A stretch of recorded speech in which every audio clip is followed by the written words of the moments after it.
talk about the big match coming up at the Tokyo Dome? Kenny Omega versus Chris Jericho. I sent you some clips of some of the angles building up to the match, and everyone... Yes, you did. And I didn't watch one of them because here's the thing. I mean, I've read what's going on, and I love Chris Jericho. I'm a huge fan of Chris Jericho. He's a big time star. Obviously, I like him. I'm the first person to booked him in the United States 20 fucking something years ago. And he is still able to go at a high level.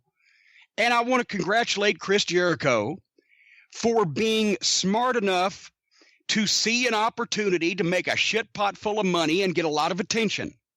And he's going to have a match with a broomstick in the Tokyo Dome to do it. And I believe he'll pull it off. Here, the reason why I didn't watch the shit is not because I have any disrespect for Chris, but just because, once again, I sat there and looked, I said, here's the thing. If it was any other, serious, real pro wrestler than Omega, I would watch this, obviously.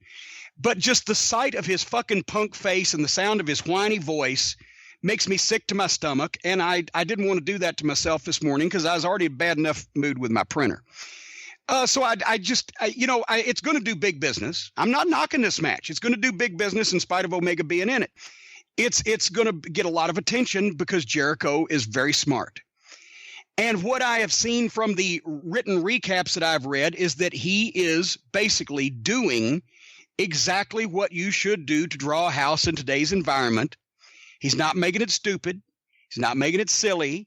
He's not talking about how many stars this great match is going to have and that they're going to shake hands and hold each other and hug each other and blow each other in the ring afterwards and then get on Twitter and talk about how great a performance they put on for the fans. He's trying to make people believe that he hates Kenny Omega and Kenny Omega hates him and that they're going to have a fight and that somebody's not coming back from it. And that's exactly what you ought to do. And I don't begrudge him working with Omega because to make that incredible amount of money, who knows, it might be six figures he's going to pick up for this thing. To make that amount of money, sometimes you have to do distasteful things. But it's because Omega's in that spot with New Japan. And I wanted to talk a little bit about Japanese wrestling and how I used to be a huge fan of Japanese wrestling. But that's the situation. They've put Omega in this spot because there is such a dearth, that means shortage for you Republicans out there, of really top-named American talent that they can bring to Japan anymore that's not signed to work for Vince or, politically, contractually able. So that means that the bar is lower, and that's why, jackoffs like Omega and all the fucking, comedy wrestlers and the small grade school children go to Japan. So I don't begrudge Jericho for working with the guy and making a shit pot full of money. And I'm sure that he will be able to get something out of Omega because he's got something out of people with a lot less athletic ability. And Omega probably respects him enough that he won't do any of his goofy shit and he'll let Jericho call the whole fucking thing, as Jericho obviously has been with the press conference and the angles and everything else. That's all Chris. So it's going to do great business. But everybody, well, why don't you watch Japanese wrestling if you like athletic wrestling? I will go into this deeper, but I will sum it up with basically one statement. I can't go to a Broadway play that's supposed to be a drama and take it seriously when all of a sudden the fucking juggler in the clown suit wheels out in one scene and does his shit for 5 minutes and then fucking leaves and they go back to being dramatic. I can't get into any of today's wrestling because while there are people that take it seriously and are good at what they do, the next segment's going to involve some fucking jackwipe with a goddamn blow-up doll or some fucking idiot with a pet stuffed animal or, the fucking, the divas or the knockouts or the, what do they call them these days? The women. They're going to have some kind of goddamn, fucking argument in the locker room about some bullshit. Well, maybe they don't do that too much anymore, at least in the WWE. There's going to be some silliness of some kind mixed in the program. Brian, you have an extensive collection of videotape. I have every television program that Baba or Inoki's New Japan or All Japan promotions presented on television in Japan from about 1980 to probably the mid-90s, 15 years of it.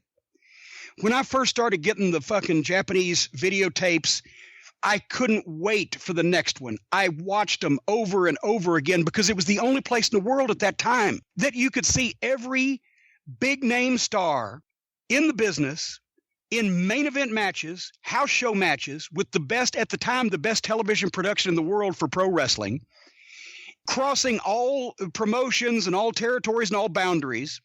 You could see Nick Bockwinkel versus Ricky Steamboat. You could see the Funks versus goddamn people who had never worked NWA territories with the Funk. You could see dream matches out the wazoo, and tons of them, because in those days there was All Japan and there was New Japan, and those were the only promotions in Japan. And so therefore, and back when I got in the business, I used to remember guys would actually, pro wrestlers who were veterans, who a lot didn't faze them or impress them, when they got booked in Japan, you could practically see them turn to cartwheels, because it was bigger money than they probably make here in this country. And also it was prestigious, because just not every idiot could get booked in Japan. You had to be a top star or somebody figured into a fucking territory to even get to go to Japan. And Inoki had I think the better native talent overall. Obviously at the top they were comparable, and brought in the Europeans and the guys with different styles, from Steve Wright from Germany, or fucking Rocco from England, or whoever the case. Whereas Baba had the best Americans and promoted and presented a lot of the dream matches that you would never see between these conflicting NWA territories or AWA territories. And it was something to look forward to. But unfortunately, and it was a slow process, but similar things happened in Japan to me that happened in the United States. Japanese wrestling got so big, and back, by the way, in those days, in the mid-'80s, the mid-card tag teams, and I'm not knocking the Fantastics, Bobby Fulton, Tommy Rogers, because Bobby's a good friend of mine, but they weren't used in a main event spot like the Road Warriors, whatever. They were mid-card guys that were making $5,000 a week, 20 weeks a year, whatever, 16 weeks a year in Japan to be in the mid-card. That's almost $15,000 a week, in today's money. The top guys like the Road Warriors or a Flair, if they even got Flair, I don't even know if they even got Flair to do the whole 4-week tour that often. He'd just come over for shots. But the Road Warriors were $10,000 a week, $12,000 a week. Then you got Brody and Hanson and Abdullah, and those guys got up into stratospheric money, especially when they were talking about 15, 16, 18 grand a week, plus signing bonuses for jumping when the war was hot between the two companies. Just stratospheric money. That's why Stan Hansen never worked in this country after he got over in Japan, because why would you take a chance on getting hurt when he was making more money than most of the guys in the United States and only working half the year in Japan? But then they got so big and so popular, network television, etc., that everybody wanted to get in on the act. And then they started splintering the promotions, because some, dipshit would come in with a lot of money and want to hire away one or two of the top guys to start their own promotion. The Eyeglass Company, Super World Sports, whatever Optical did that with Tenryu. And then came the hardcore shit. Onita, when his knees were trashed and he couldn't work anymore, but he remembered that shit that he'd seen him do in Tennessee. And he just went to the extreme with it. And that for a while, the ECW garbage fed off that, and that fed off the ECW garbage, and they had kind of a symbiosis. But blowing people up and tying him up in barbed wire and goddamn broken glass and whatever the fuck. And then people started seeing through the shit and realizing it was all hokey. So then everybody tried to do shoot groups, which got over tremendously, obviously. But then it splintered to the point where now not only can anybody go to Japan, any American talent can go to Japan for one of these, dipshit groups. And they had one that some guy told me, this was several years ago. One of the OVW guys said, I just got a chance get booked in Japan. I said, wow. He said, some company I'd never heard of, $700 a week. I won't go to fucking Walmart for $700 on Christmas week. It's been watered down and fucking bastardized and prostituted to where now, yes, New Japan is the second biggest pro wrestling promotion in the world, and they are doing a ton of revenue, but they've Americanized the product so bad that now you see referee bumps and run-ins and guys coming to the ring with fucking stuffed animals and doing stupid shit and probably dance-offs, whatever the fuck. And the silliness. So even if you have a main event in a Tokyo Dome between two native Japanese, whether it be Okada, Takahashi, whatever the fuck, right? Somewhere on that card, you've got the grade school children playing wrestler, doing meaningless spot matches that nobody gives a fuck about. Or you've got some phony ass bullshit or some American style, let's overbook this shit to the moon. And instead of being treated like a sport like it was when it prospered, it's once again an entertainment spectacle just like here, which is why I don't care to watch that either. I wanted to see dream matches between the greatest talent around the world treating the business seriously. Whether that was the Sheik and Abdullah the Butcher against the Funk Brothers bleeding and fucking stabbing each other all over the goddamn place, the wildest fights you've ever seen, or Tiger Mask and Mark Rocco fucking setting the world on fire with World of Sport style, or the European style, or this, like I said, Steamboat and Bockwinkel, great technicians, whatever it may be, the top tag teams facing each other. Now you have to still put up with, even with the biggest promotion in the world, bunch of grade school kids in pajama playing wrestler and a bunch of Americanized falderall and horse shit. And as I said, even if you've got the best Broadway actors in the world doing a dramatic reading, when the fucking clown juggler on the unicycle comes in the middle of it, the whole thing's fucking blown.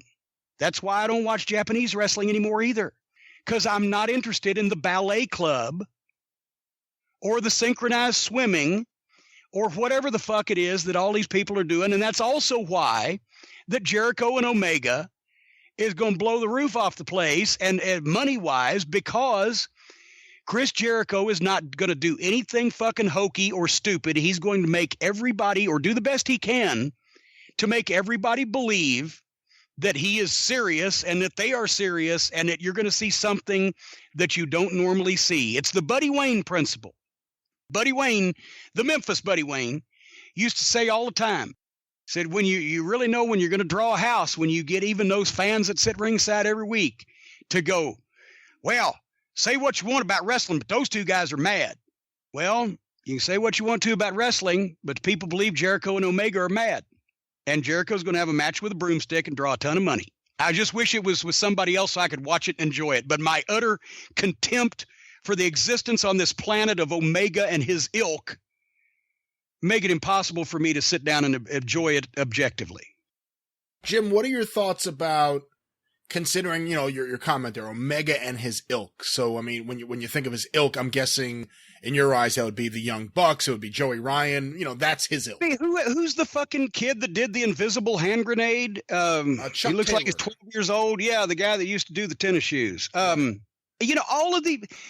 All these fucking idiots. I mean, they had Macaulay Culkin interfere in a fucking wrestling match last week, and it was on Twitter. Of course, it was bar wrestling. So basically, they're wrestling in a bar, right? And Macaulay Culkin interferes by I just saw a 40-second clip. I saw Joey Ryan in there. And Swoggle, by the way, he's a nice kid, but I'm ashamed that he was involved in that. Swoggle, you've always been nice to me, and I've enjoyed speaking to you, but you should have fucking walked out on that because, by God, just please, anybody have some fucking standards. But he's throwing the fucking ball. He's doing all the shit he did in Home Alone for the fucking burglars to trip and fall and whatever in what looks like a goddamn garage somewhere for a promotion called Bar Wrestling.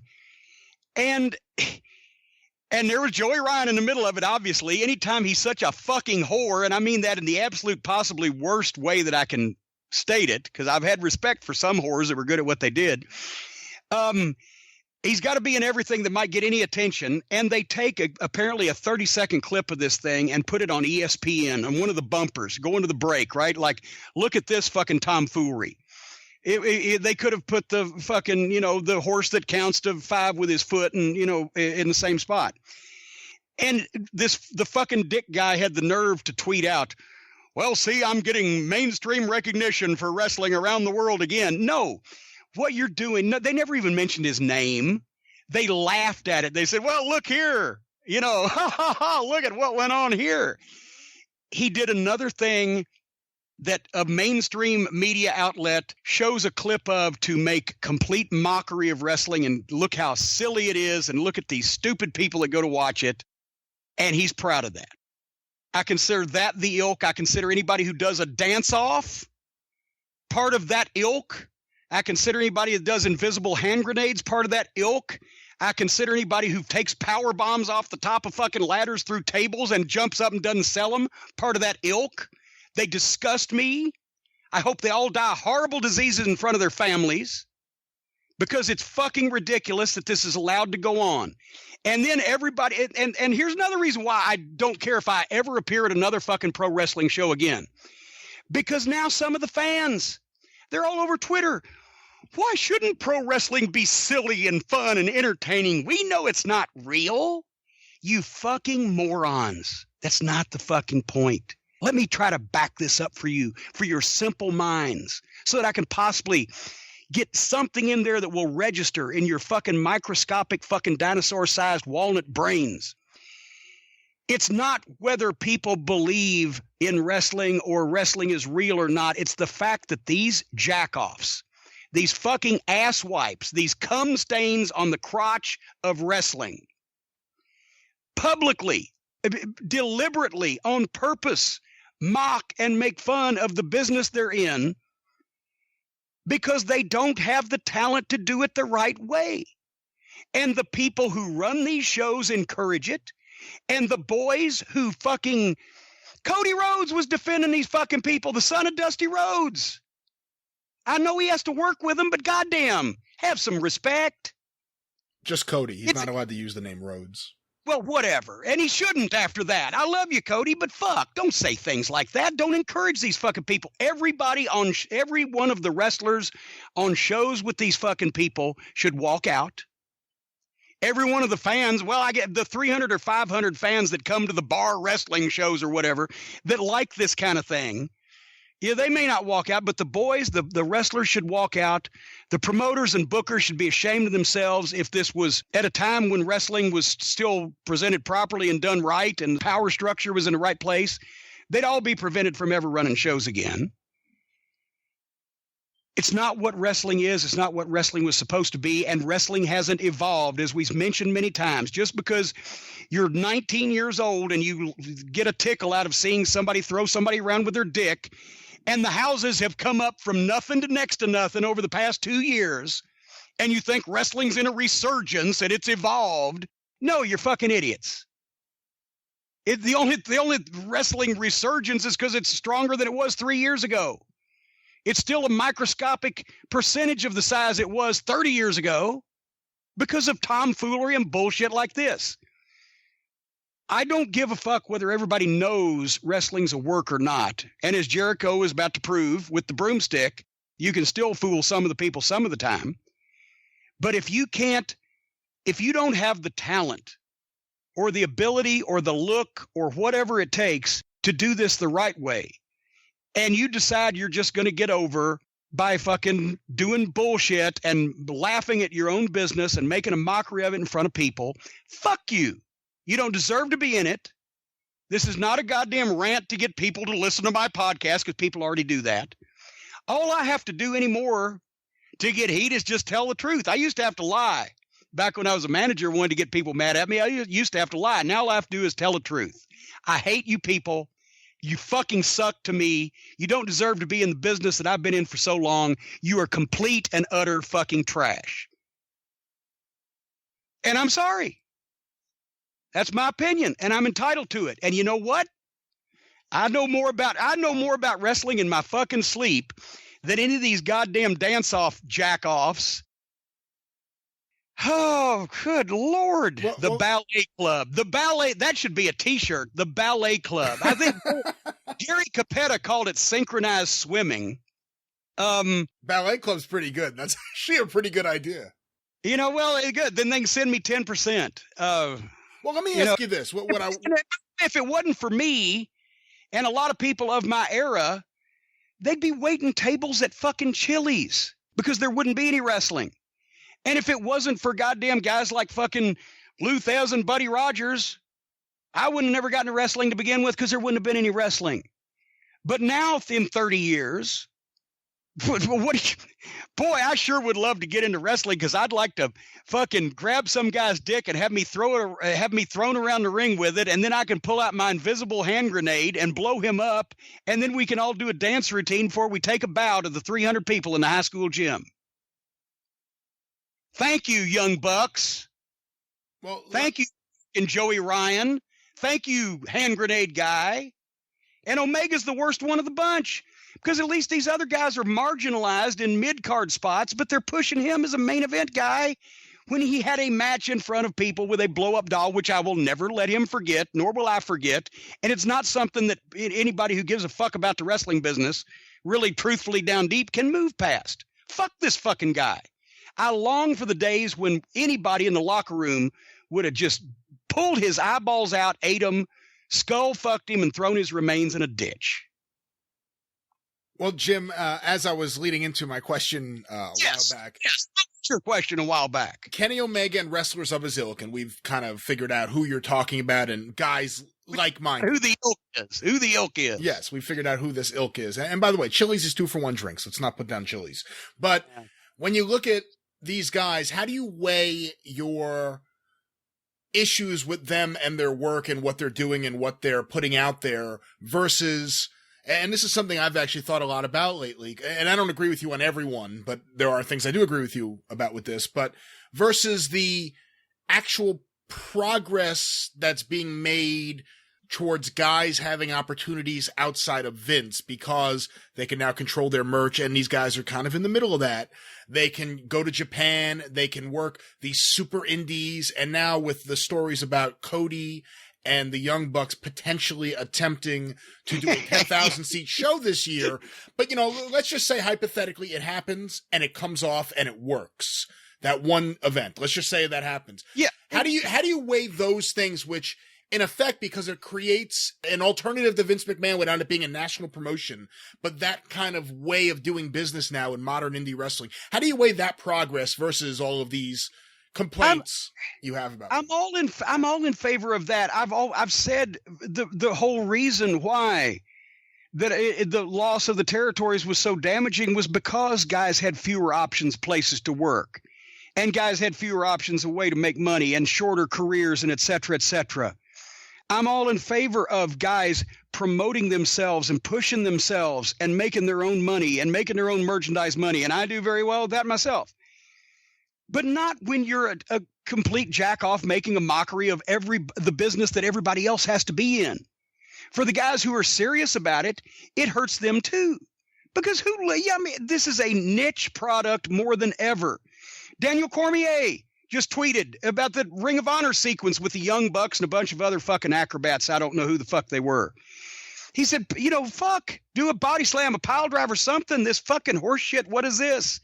And then all these fucking nerd fans of these goddamn...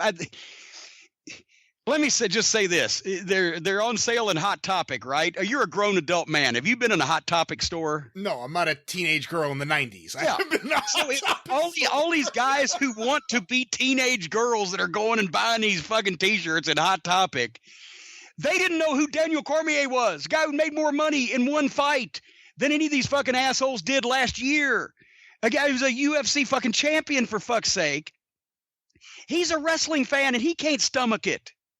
Because it just looked like it was Cirque du Soleil. Yeah. They weren't even attempting to compete with each other in any kind of form except, Olga Corbett was the first person to get a fucking 10 in Olympic gymnastics. Does that mean that she would have made a great pro wrestler? No.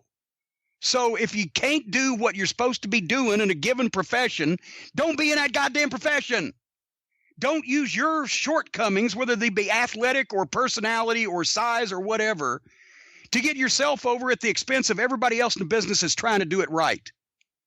And good God, if people who are wrestling fans look at this shit and go, well, fuck, I'm done, then we're going to end up with a bunch of fucking college-age guys without girlfriends who apparently shop in Hot Topic and who think that this kind of thing is fucking acceptable.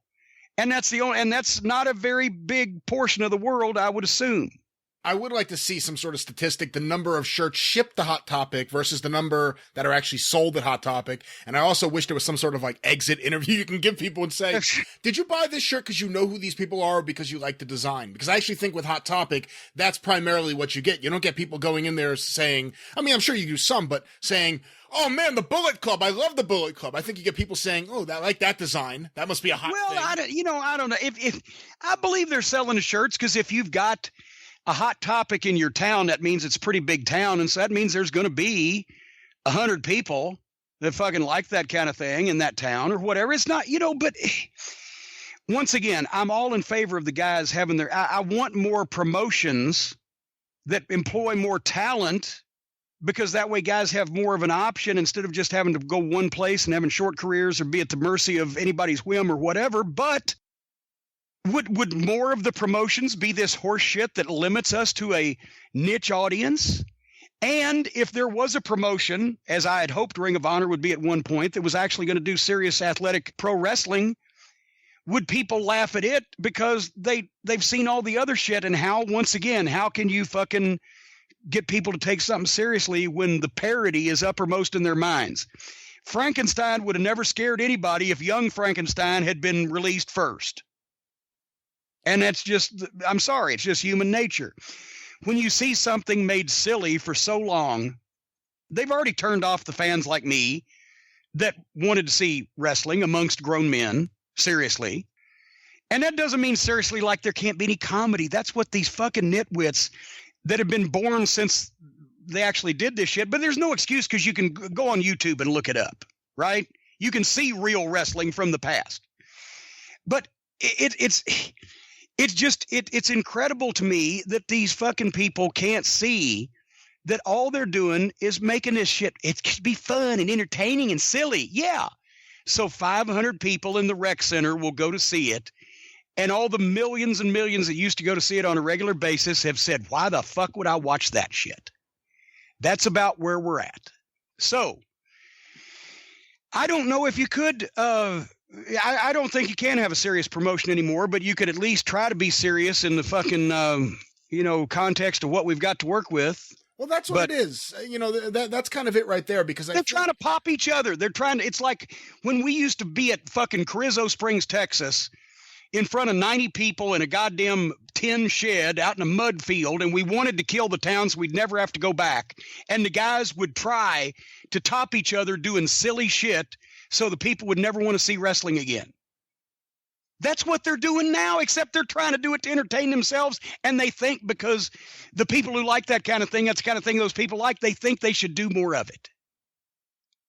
I think, though, if you look objectively, take out what they actually do, but if you look at the progress that has been made in terms of merchandise, in terms of marketing, in terms of social media presence of Joey Ryan and the Young Bucks and Colt Cabana and Kenny Omega, if you actually take that and apply it, someone could come along. Like Colt Cabana could be patient zero for the comedy wrestling epidemic. Years from now, when they write the book about what finally put the nail in the coffin and it's gone, Colt Cabana will be patient zero. He had to be a jack off no matter, even when he was in the ring with serious guys. Delirious booked him one time against Davey Richards on TV, and I had to fucking tell, I think it was on TV or somewhere, and I had to tell Delirious, I said, look, he likes you better than he likes me. Go to him and tell him if he does any of his fucking folky butt bump bullshit with Davey Richards, our fucking champion, I'm going to fire his ass. And then I went to Davey and I said, if he does any of that comedy shit, stick something up his ass that belongs to Colt as his arm or his leg or his head or something. Well, go ahead. The point was, these guys, let's take their tactics out of it, but these guys are now making a living. I mean, especially Colt, he owns a piece of Pro Wrestling Tees, so he's doing really fine. But these guys are making a living doing wrestling this way, and it is the goofy wrestling, but take the goofy wrestling it's the way they're marketing and promoting themselves. what if someone comes along and does that, but is serious? Someone who says, I want to be taken seriously as a wrestler. I want to do all these things, but I'm not going to do silly stuff. I wonder what that would be. And look, it's too early. We'll see what it is. And I don't have hope in anyone doing anything right. So I'm not going to say I have hope or anything, but I think what Billy Corgan has done so far with the NWA is interesting, because what he's tried to do is create these little videos and have them go viral where he's telling the story, the importance of the belt, why the people who have the belt or are chasing the belt want the belt, and it's being done in a realistic way that you can lose yourself in. And that's what it is. We all know wrestling's fake. We all know everything's fake. But you want to lose yourself in The Wire for an hour. Exactly. The only thing I've seen so far that I didn't like about what he's done with the NWA and the title was just having it defended and having it change on that Combat Zone show, where it's like you've taken real athletes into the goddamn porn theater to fucking work with the jizz moppers. Well, he's not promoting his own shows. He's not promoting his own shows. Well, but he could have found any other show in the world where they actually, had some dignity or something. But otherwise than that, I'm not going to rake him over the coals for that. Otherwise than that, yes. And that's what you're supposed to do. You're supposed to make everything mean something. Everything needs to be the most important thing that's ever happened. Everything needs to be peaking to the outcome that you want, rather than just doing a bunch of falderall because you come up with a fucking funny idea. And I mean, we've had comedy wrestling for a while now. That fucking Chikara horse shit, where the guys all dressed up as lucha stars in fucking pajamas with funny names and impersonated ants or whatever. And it had a fucking cult audience for a while, and I guess it's gone away now. I don't know what the fuck. I don't hear about it anymore. But it's just gotten worse now. And with the internet and social media, even the people, obviously, I'm a living proof of this. Even the people who don't want to see that kind of shit have it stuck in front of their face every fucking day. And every time, I'm a believer in impressions. Every time you make an impression on somebody in some way, they remember something, they see something, they read something, whatever, it starts to bend their attitude and their recognition of that particular thing in that way. So you don't take a wrestling fan and just you show him that one flippy spot and he never watches wrestling again. No, it doesn't work that way. But over and over and over a period of time, every time you see something, it shapes your opinion a little bit more until finally, like me and like so many other people on Twitter and like the thousands of empty seats that you see in major arenas around the country when those major arenas can actually be run, over a period of time, people have seen this and gone, well, fuck, this is just fucking stupid. I'll just find something else. And I'm going to say one more thing, and we're going to go to the stud to hear some sense. The 10,000 seat arena. It's very, it's very commendable that they want to do that. If they get CM Punk, they've sold their 10,000 seats. If they get Bryan Danielson and it's in the right market, they might come close because a lot of people will fly, right? If they just try to do it with their cast of comedy fucking stars, I got news for you, boys. I've run arenas. Maybe it didn't seat 10,000, but close. And I put more than 5,000 in on a couple of occasions. And it ain't easy. And you really have to have a great local promotion. You really need local television. And you've got to have the right time and the right place and et cetera, et cetera. Nobody has drawn 10,000 people besides Vince McMahon in a long fucking time in this country. And like I said, unless you get Punk or Danielson in the right place to come close, or the right building at the right time with the right local promotion, and you better get some fucking radio DJs that really like wrestling and want to be involved. And I'm sure none of you will mind involving non-wrestling people and smartening them up. And then here's the thing. It's like WrestleMania. There's enough people in the world just to see these guys succeed. And that's one thing that is commendable. They want to see their favorite wrestlers succeed. Yeah. They will fly to wherever it is, which is why I suggest it be in the middle of the country. Chicago would probably be the best place I can think of. Chicago, New York, don't do Los Angeles. There's a whole lot of fucking competition there. But either the middle of the country or someplace that's easy to get to, someplace that people can travel to, because it's like the WrestleMania deal. When they had WrestleMania in New Orleans, that's 70,000 people, but they had less of them from New Orleans than we used to 4 times a year when Mid-South Wrestling ran the Superdome. Because it's not a mainstream attraction anymore. It's a niche product that a lot of people will fly to and spend money for. So that is the chance that they have to draw 10,000 people in an arena. And then here's one more thing, and I'll leave you with this. Do they just have to draw 10,000 people, or do they have to make a profit? Right. Because if you tell me, Jim, we want to put on an event and we want to draw 10,000 people.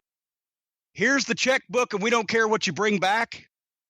Give me 4 months, just sign the building contracts. I'll draw you 10,000 fucking people, but it won't make a profit. And I guarantee you, if they do, whatever size of crowd that they do, without television, without a territory and angles and et cetera, without access to the really top talent that everybody knows, do it once and then do it again.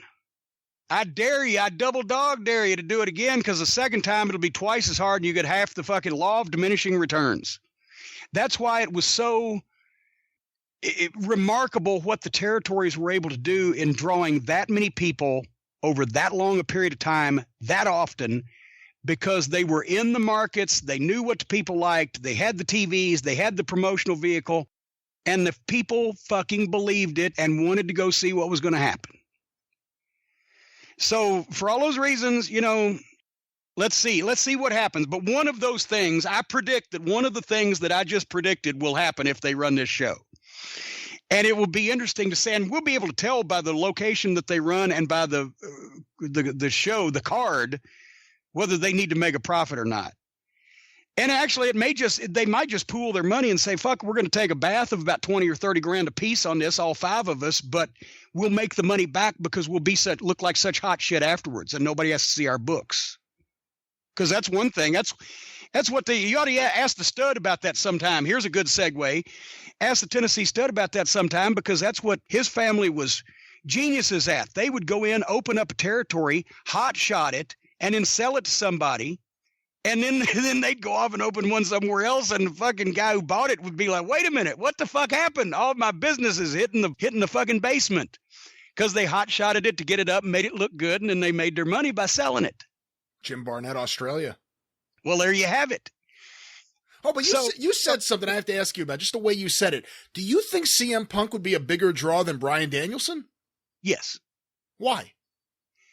Because everybody has been convinced for the past couple of years that Bryan Danielson will wrestle again at some point, and I believe he will because he loves it and he wants to. But I'm pretty sure that everybody's convinced by now that CM Punk intends never to wrestle again.